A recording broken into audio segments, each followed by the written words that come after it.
Bantay ng pagnanais ng pamahalaan na pagyamanin ang sektor na bumubuhay sa pambansang ekonomiya. Patuloy na nagsusumikap ang ating mga magsasaka at mangingisda upang kamtin ang kasaganahan para sa lahat. Marami mang balakid, patuloy silang kumikilos tungo sa Pilipinas na may masaganang agrikultura at maunlad na ekonomiya. Mabuhay ang mga foodie heroes ng bansa! Ikinararangal kayo ng lahing Pilipino.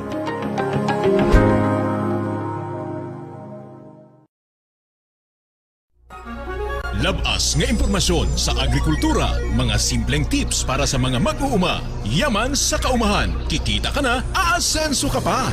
Sa programang AgriSenso, kauban si Inday Bajang o Clara Tita. Kini nga programa hatod kaninyo sa King's VitaPlus Animal Feed Supplement, Panamox Antibiotic Caplet o Panamox Forte o sa Intenso Premium, Intenso Power Stag o Intenso Plus.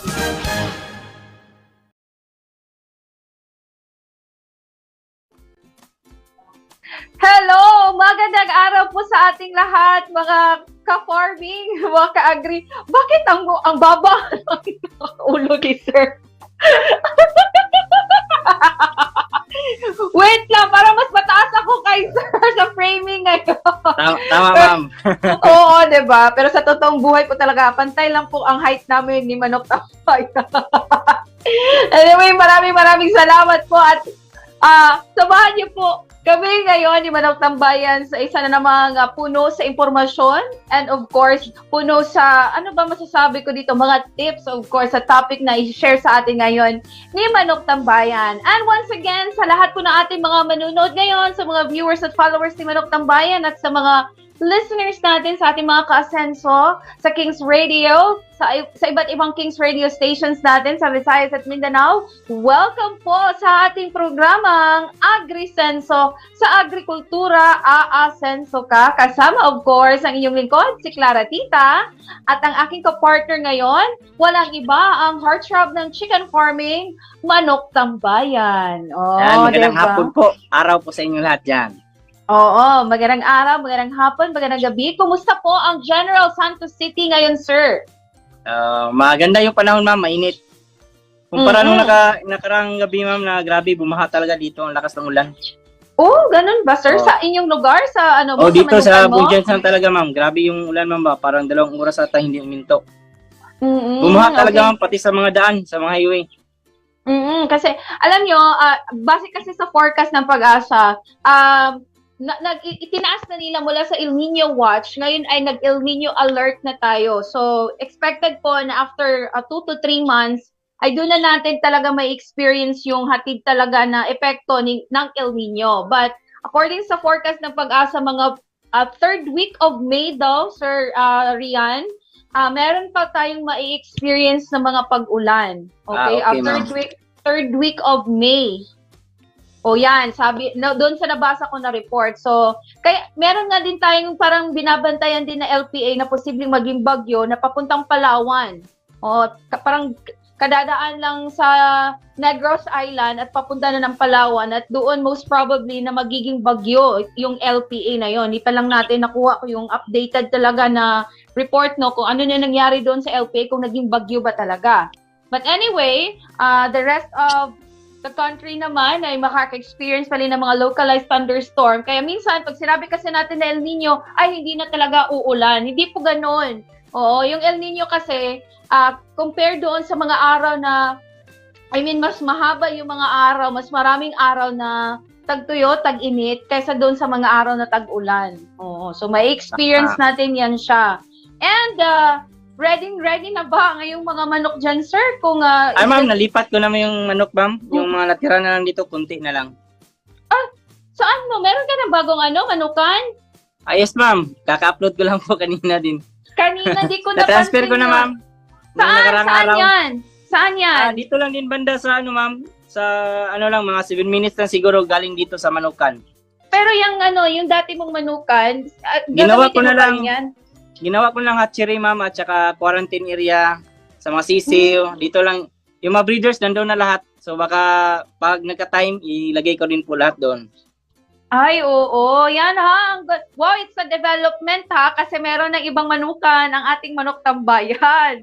Yan. Oo, diba? Ay, yun pala yung nakalimutan ko, sir. Sabi mo kasi, diba, na naghingi ka ng tarpaulin para ilagay mo din doon. Yes po, ma'am. Yun. Lagay ko doon, Ngayon, ma'am. na-connect ko na. Magpadala ka, mama. Yes, magpapadala ako, sir, pag may yung ating mga taga-sales sa pag magbiyahe sila dyan sa South Cotabato, magpapadala ako, sir. Salamat, Ko yun, ma'am. ipapatarp ko yung sir, yung tawag dito, yung nasa, nasa page natin sa Kings Vita Plus para yung mukha mo talaga ang nandoon. Salamat, ma'am. Oo. Ayan ha, sa lahat po ng ating mga listeners ngayon, maraming salamat po sa inyong pakikinig at alam mo ba, sir, na tayo ay maririnig sa Kings Radio, Lambunaw, Iloilo, dyan po sa may Himalalod, Negros Oriental, dito po sa may San Francisco, Agusan del Sur, ganun din sa may Hinatuan Surigao del Sur, at of course, dito din sa 93.5 Mawab, Davao de Oro. At sa lahat po ng mga nakatune in din via Kings Radio Davao app or Kings Radio Philippines app, hello po sa inyo. At ang dami nating sir, platform kasi bukod dito sa ating Agresenso na Facebook page na kung saan live din po tayo sa Damdamag Digital Media. Okay? At Galing later pala, on, ma'am. correct. At live din tayo later on sa Regional News Group or RNG Luzon. So hello po sa lahat ng mga followers at subscribers na mga nabanggit ko na mga Facebook page partners natin. At of course, tayo din ay nakashare sa Facebook page ni Manok Tambayan. So, hello po sa lahat. Maraming salamat po. But before that, bubusugin po namin ang inyong afternoon, ang inyong araw, ang inyong buong araw ngayon sa isi-share sa atin ngayon ni Manok Tambayan. Hinggil po doon sa pagbabakuna ng inyong mga alagang manok. Ano po ba ang mga dapat ibakuna sa ating mga alagang manok? At bakit importante po ang pagpapabakuna ng ating mga manok? Ayan, I'm sure lahat yan ay i-discuss sa atin ng ating Manok Tambayan ngayon. So if ever meron po kayong mga katanungan, feel free to message or comment. Ilagay nyo po dyan sa comment section box natin. I-type nyo lamang po para po ay mabasa natin at masagot po later on ni Manok Tambayan. Okay? So I think ready na si Sir. Ready ka na ba, Sir? Ready na, ma'am. Ready na na po, ma'am. ating Manok Tambayan. So ayan, Sir. Take it away. Yan, magandang hapon po. Magandang araw po sa inyong lahat dyan, sa mga nakikinig, sa mga nanonood po. Maraming salamat. Una po sa lahat, yung topic po talaga natin ay yung talaga yung mga karaniwan po na tinatanong po ng ating mga kaibigan, lalo na po yung mga baguhan, kung ano po yung mga ibakuna po sa manok, sa mga sisiw. Sa akin po dito may 5 po tayong program po sa pagbabakuna.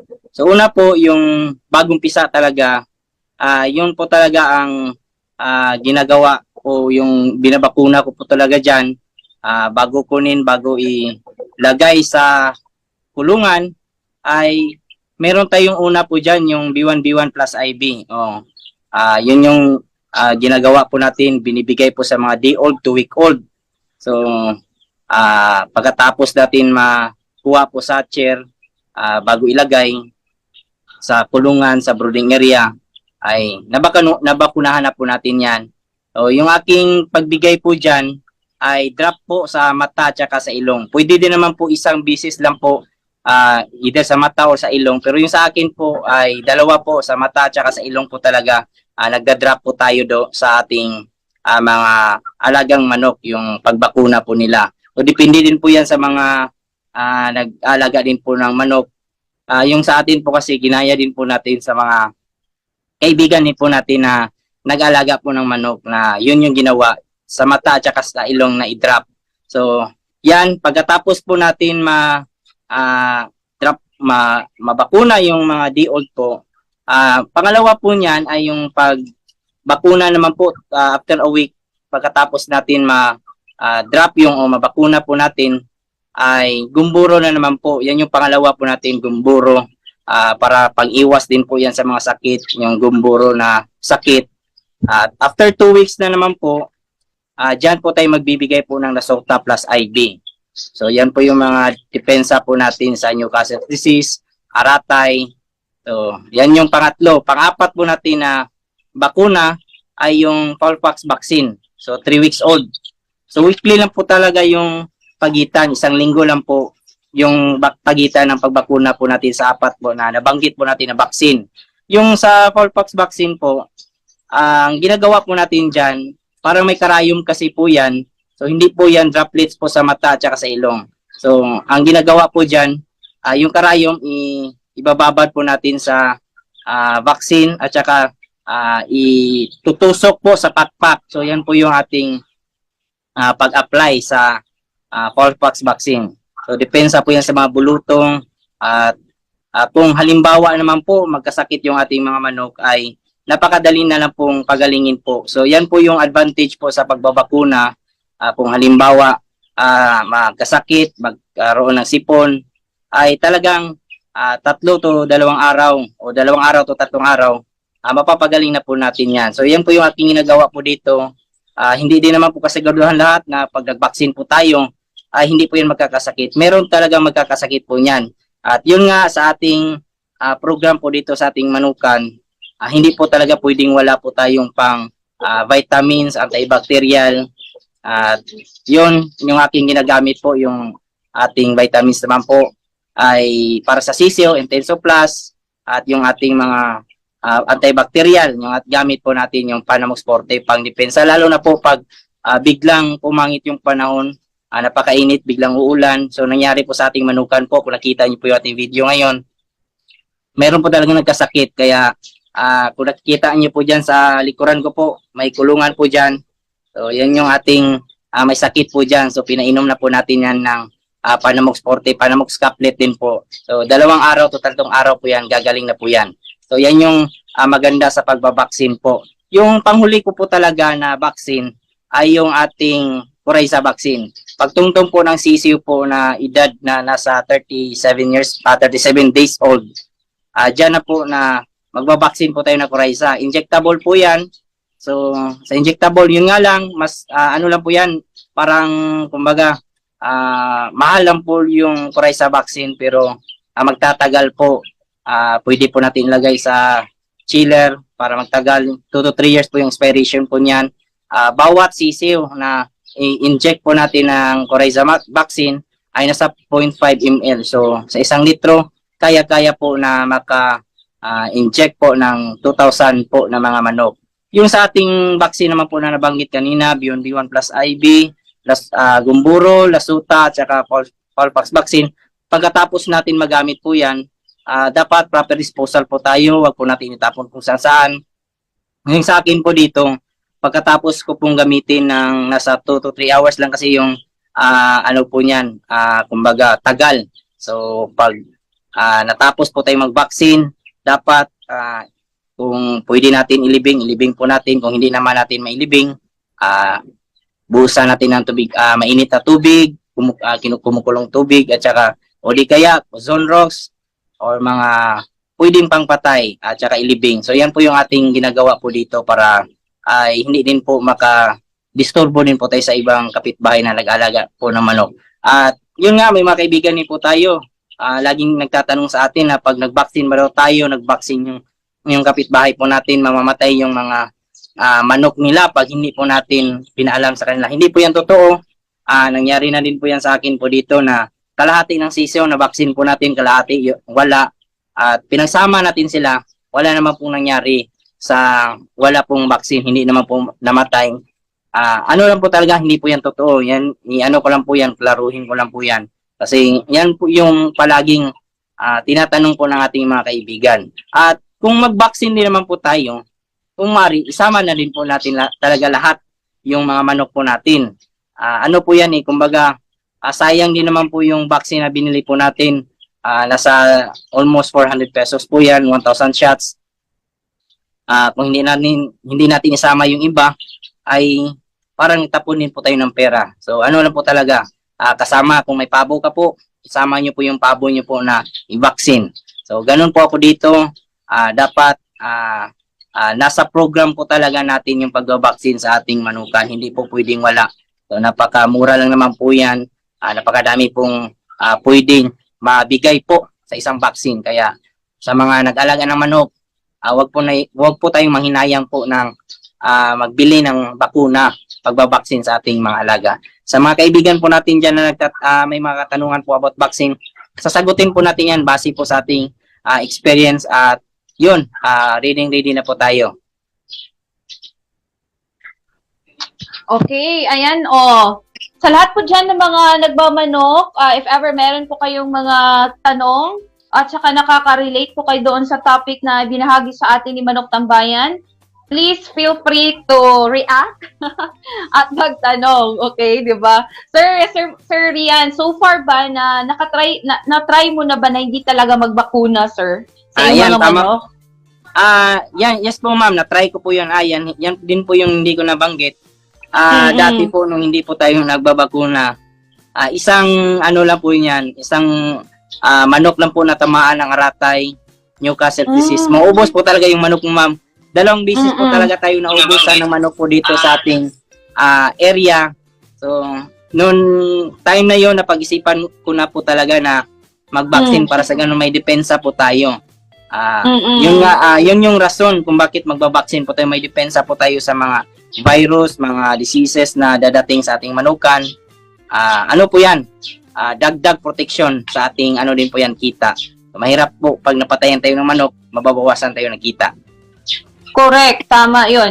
Di ba sir, kalimitan kasi sa ating mga chicken breeders, nagbabakuna sila para ay, kumbaga, hindi matamaan ng sakit gaya ng itong sinasabi nila na NCD or Newcastle disease. Yes po, ma'am. O itong peste, diba? Yes po, ma'am. So, kailangan nating magbakuna sa ating mga manukan laban sa NCD o peste dahil kahit anong tibay ng manok pala, sir, kahit ganok din daw kalinis yung farm natin, ay maaring tumama talaga ang peste, lalo na kung dikit-dikit ang manukan sa inyong Tama lugar. po, ma'am. Airborne disease kasi yung ating ano ma'am, yung mga airborne kumbaga nadadala ng sangin. Kaya nga talagang importante na mag-vaccine po talaga. Correct. So, meron kasi ako na research sir dito na kapag ang iyong manok ay natamaan ng peste or itong NCD or Newcastle disease, yung mga sintomas niya sir ito sipon na nagluluha ang mata at naglalaway. Tama ma'am. Yan. Ano din daw sir, pumapalipit ang lieg. Nakataas Oo. Yan yung mahirap ma'am pag ano na ma'am, talagang hindi na po talaga madadala yung manok ma'am. Mamamatay po talaga kahit anong gamot po natin pag natamaan. First, nakataas ang balahibo sa balikat at biglaan din at maraming namamatay. So yun. So yun ba sa Bisaya sir? Aratay yun siya. Aratay yan sa amin dito ma'am. 2 beses po talaga akong natamaan yan ma'am. Naubos talaga lahat ng manok ko, walang natira. Kahit isa. Correct. Ayan, oo. At bukod po dito sa NCD na maiiwasan natin or sabihin natin na hindi gaano masyadong ang epekto nito, hindi gaano kalala yung epekto na ito sa ating mga manok. Isa din sa mga common na sakit sa ating mga manok na dapat talagang bakunahan ng ating mga manok is itong meron dito sir yung gumburo. Yes po ma'am, gumburo ma'am. Gumburo din daw sir. Anong yan ma'am, kumpleto yan sa akin dito talaga yung dapat after a week mabakunahan po natin ng Beyond B1 plus IB D-Old. Okay. Diyan po tayo nagbibigay ng gumburo ma'am. Mahirap po kasi pag natamaan yung ating mga manok po ng gumburo po na sakit, ayun nga, magkakaroon po ng walang ganang kumain, depression sa ating manok. So yan, ang mangyayari po niyan, talagang malaki yung tsansa na mamamatay at hindi po makasurvive. Marami pong mamamatay talaga. Familiar din po ba kayo sa sakit sir na Marex? Yes po ma'am. Yan yung problema din po. Mahirap po magalingin yun ma'am. Meron ako dito nangyari ma'am. Ang problema kasi sa Marex ma'am, pag nakahawa po yan ma'am, talagang yung leeg niya parang gano'n na ma'am, hindi na yan ma'am ba? Kumbaga hindi na magbalik. So dapat i-separate talaga pag nakita mo na may manok ka ng gano'n na sintomas na po. I-ano nyo na po yan, i-disinfect nyo yung area. Dapat separate yung manok para hindi na po mahawa yung ating mga alaga. Correct, oo. So, basahin ko lang itong research ko rin, sir, no? Ang Marex, ito daw po yung sakit. Ito po ang sakit na galing sa isang virus at dahil dito ay walang gamot na magagamit. Para Tama, ito ay maiwasan, ang tanging paraan ay sa pamamagitan ng pagbabakuna laban sa Marex na ibinigay lamang kapag day old ang sisiw. Ayan o. So isa sa mga, kabilang sa mga sintomas kung ang inyong mga alagang manok ay natamaan ng Marex, malakas daw kumain siya pero di tumataba. Biglang pagkabulag, biglang nalulumpo na walang dahilan, bisaklat ang mga paa. Ano kaya ito? Ano ma'am, parang ano ma'am ba, dili na ano ma'am yung kanyang paa ma'am, parang wala Hindi na talagang lakas, makakatayo? o wala na talaga yun ma'am, hindi na makatayo niya. Parang ganun-ganun na yung manok ma'am ba. Parang hindi na talaga, walang balance ma'am ba. Walang balance siya. balance. Oo. Walang balance. Kung sa Bisaya pa yan siya, sir, wala na'y umoy. Wala na dyan ma'am. Sa manok, oo. Lumalaki daw ang atay, sipon na di mapagaling at biglang di pagtunaw. O yon. Oo. Oo. Yan ha, makinig kayo ha, yun yung mga sintomas kung ang inyo pong mga manok ay posible pong natamaan ng Marex. So, meron din bakuna kontra dyan, sir. Meron ma'am, pero yung ano lang po yan ma'am, kumbaga hindi natin nabibili yan sa ano ma'am, sa Agribit ma'am, karaniwan kasi na nabibili lang po natin. Yan po yung aking binanggit lang po. So, yung mga okay. nag-apply po niyan, mga malalaki talaga na mga farm. Yung sa ating backyard lang po kasi. So, mas ano lang po yung ating, kung ano lang po yung kaya natin mabili. Correct. Marami kasi din talaga sa ating mga chicken breeders ngayon, sir, na yung kumbaga nagtitipid, 'di ba? Yung mga nagtitipid. Tama, ma'am. Yan yung mahirap din po. Oo. Kaso paano tayo makatipid nga kung gagastos na naman tayo if ever matamaan ng sakit. Tama? Yes, ma'am. Oo. Yan yung mahirap. Mahirap 'yon. So, kasi importante ito, yung pagbabakuna. So, maglaan talaga tayo ng budget dito. Kasi kung hindi natin mabakunahan, ay sa grabing tipid natin, hindi talaga tayo makakatipid. Kasi nga, makakagastos tayo if ever matamaan ng sakit ng ating mga Tama, manok. ma'am. Malulugi na naman tayo. Nasa ano Diba? naman yung vaccine, ma'am? Nasa almost 400 lang naman yan. Oo. Sa 400, sir, yung, ano yun, sir? B1B1? B1B1, Lasota, Gumboro, Lasota. at saka Colfax vaccine. Niya naabot ang 400 pesos. So, nasa 1,000 shots po yung kanyang, ang kayang ibigay, drop.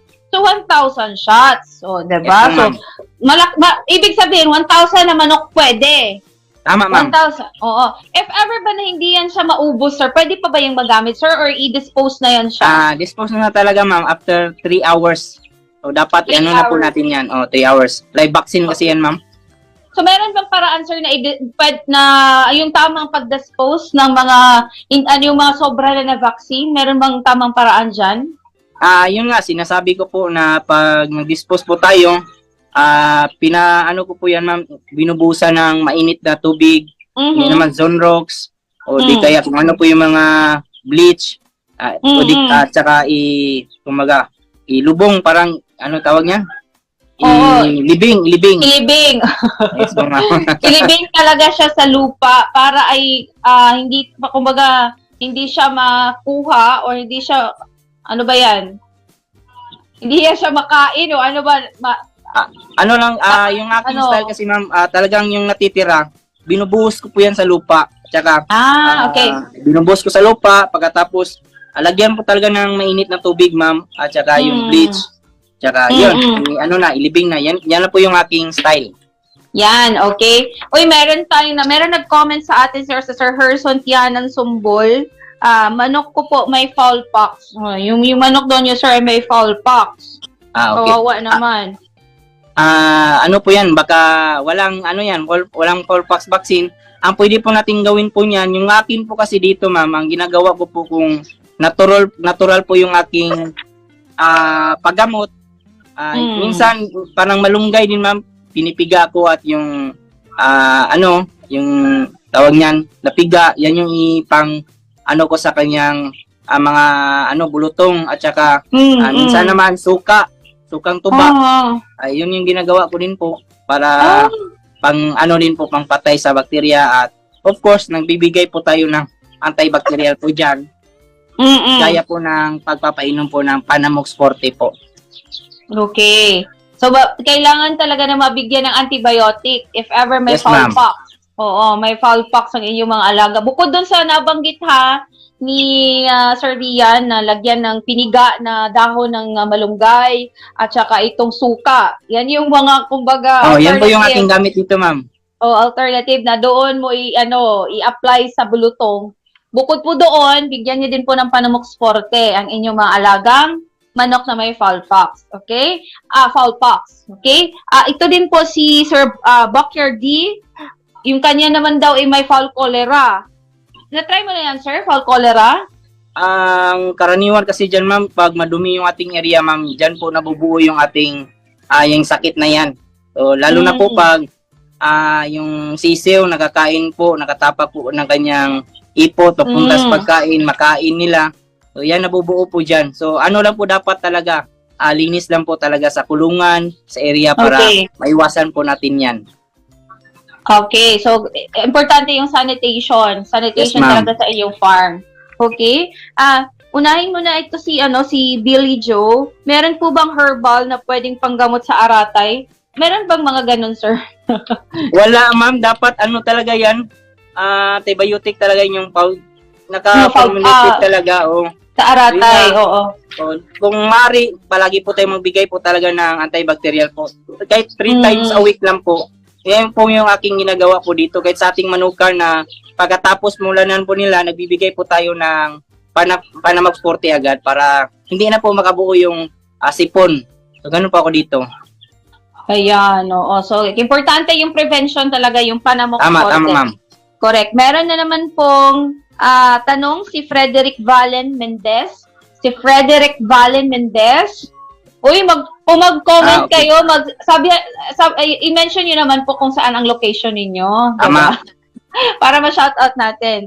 Okay, mula kay Frederick Valen Mendez, pwede na po bang bakunahan ng day-old ng lasuta? Or ano ba, yung lasuta, sir, mga Weeks. day-old? Weeks? O ano ba? Actually, ma'am, pwede naman tayong magbigay po ng lasuta. Kaso nga lang, sa standard, kumbaga, hindi po siya angkop sa mga day-old. Dapat talaga dyan, pag nagbigay po tayo ng lasuta, nasa 2 weeks old po yan. Ang binibigay po natin dapat sa tawag nito, sa day-old, ay yung B1 plus IB. Pwede din naman, nakatry din po tayo, may isa po tayong kaibigan din po na nagtry na nagbigay po ng lasuta po sa day-old. Wala naman po nangyari. Yun nga lang, sinasabi ko po na dapat i-follow natin yung bali nakuha ko din po yung program na po yan. Galing din po guys kay Manny Piñol na program. So, gumaya din po sa kanya. Okay, so parang pwede siya day old pero mas preferred natin or mas advisable na weeks old. 2 weeks. 2 weeks old, ma'am. 2 weeks old. Okay, so ayan ha, Sir Frederick. Oo, Sir Frederick, advisable po talaga na 2 weeks old, okay? Mula naman po kay Edwin Santos, ka-backyard, yung sa akin po, sinipon po sila, saka pumayat, pero malakas po silang kumain. Ano po bang magandang gamot na ipapainom? From Concepcion, Tarlac po ako. Hello, Sir Edwin Santos from Concepcion, Tarlac. Nagets mo yung tanong niya, sir? Yes po, ma'am. Kung malakas naman kumain, pagkatapos payat, so tayo na siguro natin na magpurga po. So, yung aking gamit po dito, worms to go. So, kung mari, purga nyo po, pagkatapos yung mapurga, pwede na po tayo magbigay po dyan ng panlaban sa sipon, yung Panamox Caplet, o di kaya yung Panamox Forte po. So, unahin muna, purgahin po ba muna, sir? Or i-treat muna yung sipon? Yung sa akin, ma'am, na-try ko din po na mapurga, pagkatapos painumin. So, pwede din po natin pagalingin din po gamit yung Panamox Forte o Panamox Caplet, tsaka natin po purgahin. So, yung akin, na-try ko rin po, wala naman po naging problema po sa ating manok. So, bali, nag-eksperimento din po kasi ako, ma'am. So, tayo mga breeders din po kasi, may mga time din po na nag-experiment po tayo kung ano po yung effective. Pero sa ating nakita naman po, wala naman po naging problema. So, okay lang, sir, na purgahin muna, or it's either purgahin yes, muna. Painumin. Okay, i-treat na, purgahin gamit ang worms to go. Tapos, after that, ay i-treat na yung sipon. Or, pwede rin, i-treat muna po yung sipon painumin ng Panamox Forte or Panamox Caplet, at saka siya purgahin. Okay? Tama, So ma'am. parang Pwede, ma'am. pwede rin yun siya. Okay? So ayan po, Sir Edwin Santos, mula po sa Concepcion Tarlac. Okay? If ever meron po kayong follow-up question, comment nyo lamang po dito. Ayan. Okay, si Sir Herson Chanan Sumbol pala ay taga Nueva Ecija. Oo. Uy, sir, andyan yung aming mga taga-sales sa Nueva Ecija at nagbabagsak na po sila ng mga products natin dyan sa King's Vita Plus, Panamox, dyan po sa Nueva Ecija ng mga Agravet stores. Okay? Meron naman pong tanong si Edison Mariano. Sabi niya, ilang buwan po ba bago magbakuna ulit sa manok po? Decal Brown. Okay po, ma'am. Po ay mula Isabela. Yes po, ma'am. Magandang tanong din po yan, ma'am. Hindi ko rin po nabanggit kanina. Pagkatapos natin mabakunahan po, yung huling bakuna, pwede po tayong mabakuna every 3 months na po. So, pwede po natin gamitin po yung Lasota Plus IV every 3 months na po yan sa ating mga alaga. So, kumbaga, maintenance po natin sa bakuna. At pwede rin naman po tayo, kung may budget po talaga tayo, doon po tayo sa Coryza vaccine na every 6 months. So, yun po yung ating option. Kung gusto niyo po. Kung gusto niyo naman po, madami tayong budget, may pera po tayo, lalo na po madami yung ating manok, ulitin po natin yung ginawa po natin na 5 vaccine po. So, ganun po ang option. Madami tayo yung option kasi pag may budget talaga tayo. Pero yung nabanggit ko po ay depende sa inyo. Pwede din naman po na gawin po nating maintenance po yung ating Lasota Plus IV every 3 months. Correct. Every 3 months po, Sir Edison. Every 3 months. Dapat din talaga, no, sa mga nag-aalaga na manok, meron talaga kayong kalendaryo, sir. Tama, ma'am. Dapat talaga, ma'am, para may basihan kayo, ma'am. Correct. Oo, 'di ba? Kasi lalo na nga yan, paano kung naka-focus ka talaga like sa mga patuka lang or sa pagbibigay na ng pagkain, pero na-miss mo na pala yung araw na dapat magbakuna ka na, parang problema yun. So, dapat meron din kayo naka-standby dyan at maglagay na kayo ng schedule ninyo sa kalendaryo. Yan talaga yung diba? tama, ma'am. Oo, kailangan talagang magkalendaryo para ay ma-remind kayo. Kung pwede nga, dito nga sa atin, naka-cellphone tayo, mag-alarm talaga kayo sa inyong mga cellphone para hindi nyo makalimutan. Oo, di ba? Ikaw, sir, may kalendaryo pa ginagamit mo or meron ka talagang reminder dyan sa phone mo? Ako kasi, ma'am, kumbaga, quarterly kasi ako, ma'am. So, March, yung last ko po na vaccine, yung March ata. January, February, March. So, another na naman po pag tungtong po ng June. Kumbaga, naging routine ko na po yan, ma'am. Kumbaga, na siya? Naka-schedule na po talaga. Hindi ko na talaga pwedeng makalimutan pag ganun. Correct. Ayan. Maraming salamat sa lahat ng mga naki-interact sa atin ngayon. Sa lahat po ng mga nagtatanong sa atin via Facebook page. Oy, may pahabol tayo. One last question na lang ito. Meron ba daw gamot para sa salmonella, sir? Salmonella ata sa itlog ata yung nakukuha. So, linis lang po yan, ma'am. Linis lang po talaga, dapat malinis yung kinakain po ng ating alaga para sa ganun hindi po mag-salmonella po yung bacteria manata yan kung hindi ako nagkakamali. So ganun po. Okay, so dapat linis lang, okay? Very very last question na lang talaga, ha.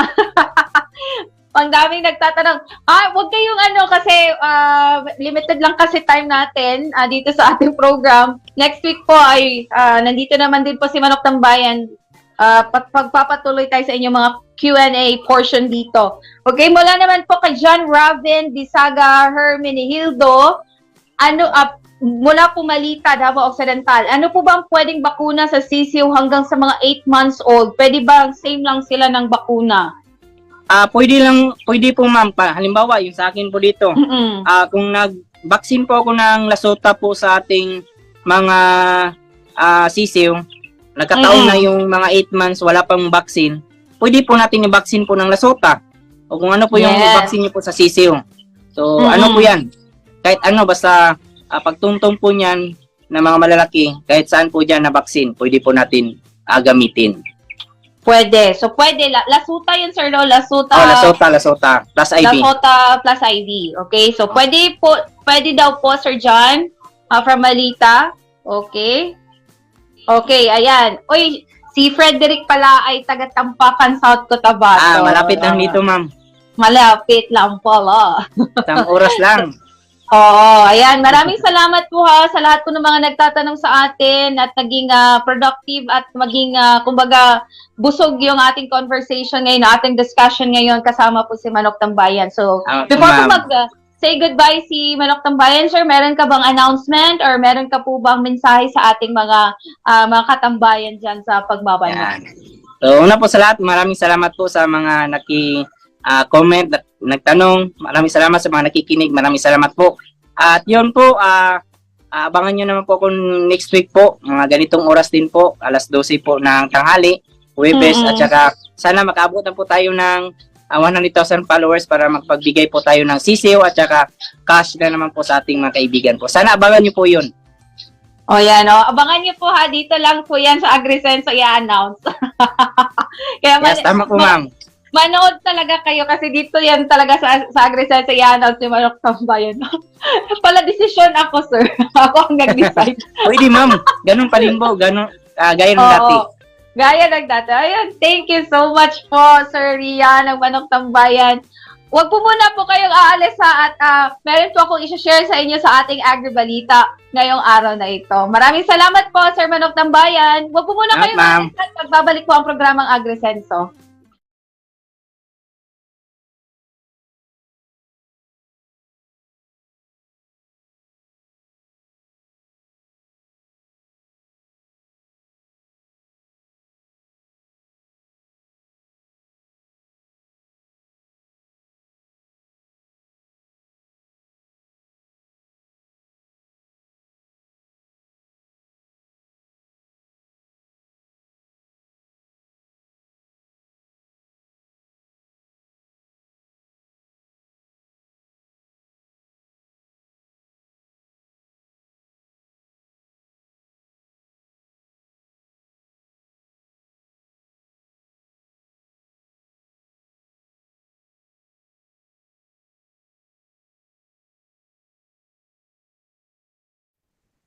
At nagbabalik po ang ating programang AgriSenso sa Agrikultura Aasenso Ka. Saglit lamang ha at parang ayan, okay, nakabalik na tayo sa radyo. Ay, nagbabalik pa programang AgriSenso kasama po si Clara Tita. At sa ating Agribalita po ngayong araw, ang DA po ay mangangailangan po ng 18 million pesos na pondo para sa cloud seeding. Humirit po ang Department of Agriculture o DA ng 18 milyong budget para sa pagsasagawa ng cloud seeding operations sa mga lugar na hindi uulanin dahil sa El Nino phenomenon. Kasama ito sa mga hakbang na inilalatag ng DA para mabawasan ang posibleng epekto ng tagtuyot sa sektor ng agrikultura. Ayon kay DA Field Operations Service OIC Undersecretary Nichols Manalo, kung pagbabatayan ang pinakahuling climate outlook ng Pag-asa, posibleng mararamdaman na ang below normal rainfall sa Cordillera Administrative Region, Region 1 hanggang Region 6, pati na rin ng 8 at Caraga pagsapit ng Oktubre. Kaya naman, ngayon pa lang ay puspusan na ang kanilang paghahanda at paglalatag ng mga intervention para sa mga magsasaka at mangingisda. Kabilang dito ang paglilipat ng planting calendar, pagbabago ng mga itatanim na binhi, pati na ang pagpapalawak sa water management sa tulong ng National Irrigation Administration. Samantala, tiniyak naman ng Bureau of Fisheries and Aquatic Resources na nakalerto na rin ito sa banta ng El Nino sa mga palaisdaan, particular na sa mga land-based agriculture. Payo nito sa mga may palaisdaan na huwag mag-overstock nang hindi maapektuhan ng fish kill. O yan. So, ayan o. At least meron na pong mga paghahanda ang ginawa ng ating Department of Agriculture ng ahensya para po sa ating mga magsasaka at mangingisda. So, sana po ay mabigyan, mag-grant po yung 18 million pesos na budget po para sa cloud seeding operation. Okay? At yun po ang ating Agribalita for today. At kanina po ay natunghayan ninyo ang ating Agri-Unique Chika kasama po si Manok Tambayan. Maraming salamat po sa lahat ng mga nakasama ko sa 45 minutes na programa natin every Monday to Saturday. Maraming salamat po. Yes. Ano yun? Hindi ko na... Yes, tama pala. Before ko mag-say goodbye, babatiin ko po muna ng happy birthday ang ating mga kasamahan po dito sa ating Kings Radio. Of course, nangunguna po sa ating issue sa masa, walang iba pa, Sir June Bersamin, ang ating Tito Sabongero. Hello, Sir June. Maraming salamat po sa iyong araw-araw po na pagbibigay ng issue po para sa ating masang Pilipino at mabigyan po pagtutok, of course, yung mga issue po sa iba't ibang aspeto po, nasa politika man, sa health, o iba't ibang sektor. Kailangan po talaga na malaman natin kung ano po yung mga issue para tayo po ay maging aware. O, diba? Maraming salamat at happy birthday, Sir June Bersamin, ang ating Tito Sab. At ang ating hari ng mga bangkay, happy birthday din kay Neil. Actually, sir, natawa ako sa caption ni Queen CJ sa kanya. Oh, happy birthday, bangkay. Mabuhay ka hanggang gusto mo. Mabuhay ka, bangkay. Happy birthday. At sa lahat po ng mga birthday celebrants natin sa buwan ng Mayo, happy birthday. Thank you so much, Kuya Bill, sa pag-remind. Muntik na. At dyan po nagtatapos ang ating programang Agri-Senso sa Agrikultura. Senso ka. Ito po ang inyong lingkod, Clara Tita. Susunod na po ang programang King's Afternoon Delight kasama po ang ating Queen CJ. Maraming salamat at God bless us po. Labas nga impormasyon sa agrikultura, mga simpleng tips para sa mga mag-uuma. Yaman sa kaumahan, kikita ka na, aasenso ka pa. Sa programang Agri-Senso, kauban si Inday Bajang o Clara Tita. Kini nga programa hatod kaninyo sa King's Vita Plus Animal Feed Supplement, Panamox Antibiotic Caplet ug Panamox Forte ug sa Intenso Premium, Intenso Power Stag ug Intenso Plus.